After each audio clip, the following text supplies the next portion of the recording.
πολύ έξυπνα. Τους αρέσει να λύνουν προβλήματα.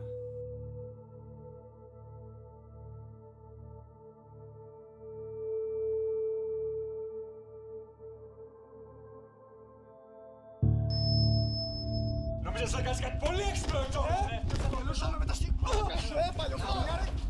Ο Σύλλογος των Καθηγητών και οι εκπρόσωποι των μαθητών ομόφωνα αποφάσισαν ότι οι πράξεις βανδαλισμού του γραφείου της Διεύθυνσης από τον Μπορισλάβ Στραμπάνοφ είναι μια πράξη απαράδεκτη και αξιόπινη.